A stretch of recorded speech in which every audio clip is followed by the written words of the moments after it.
Yeah, Gabriella and Troy, thank you so much. In school zones all across Syracuse City School District, you're going to see cameras implemented. They're there to track red light violations and speeding violations. I was at Lincoln Middle School yesterday morning where I spoke with Sergeant Thomas Blake, who told me the numbers are already concerning.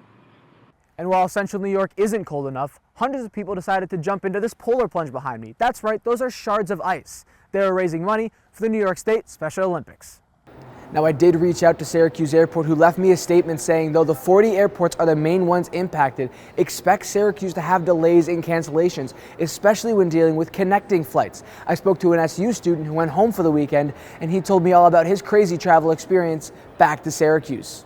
This is one of the rockets, and on the bottom you can see a little engine that ignites like a firecracker.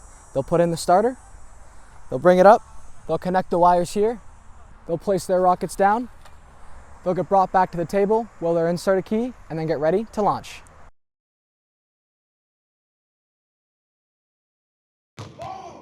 The Syracuse Special Olympics College Basketball Club allows students with intellectual disabilities to play and learn the sport of basketball. Co-head coach Nick Maselli says everyone in this group is so supportive of one another.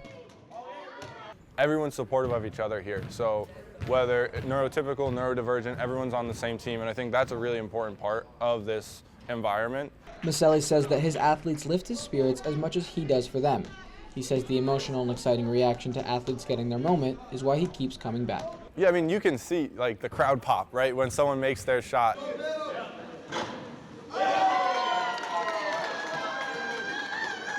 It's the best feeling in the world. Everyone's excited, everyone's cheering each other on, and I think that kind of supportive community is why I keep coming back. The man who got Maselli involved is fellow co-head coach John Roro. He's been with the club for the last 4 years. And as he continues his final semester with SU, he shared with me his message about inclusivity. We're spreading that around, and I feel like every Sunday we're spreading that, and I see it in my eyes, I see it even in my future to carry it on when I leave here. Roro says there is one reason why he can't wait to get back on the court every Sunday. It feels like a family. I feel like every Sunday I miss my family on the sideline. I miss my family on the court. As the team keeps playing on Sundays, they will continue to spread inclusivity here on SU's campus. Reporting from Mornings on the Hill, I'm Alex Grondin. It's not common to see flooding in Syracuse, but on Saturday night around 4 p.m., the intersections at Euclid and Lancaster and Stratford and Livingston saw some serious flooding, enough to where sedans had to turn around and find alternative routes. The car you see here barely made it through, the water almost reaching its windshield. Like we went out and looked at the intersection, and you could see like there's just it was like its own body of water. It was massive. Yeah, I had never seen something like that before. I think it's probably because we're at the bottom of a hill here, and all the drains are covered or like right next to trees. So I just think there's a lot of logistical issues as well that compounded it. Now, it was around 4 o'clock on Saturday when I was turning right onto this road here on Lancaster. My car nearly got fully submerged, so I turned around and went back up the road.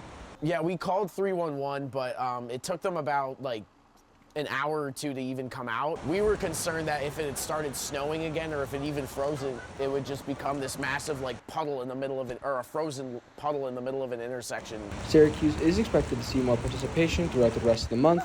The city of Syracuse recommends residents clean up their leaves and keep them off the street to ensure there is no further flooding. Reporting from Mornings on the Hill, I'm Alex Grondin.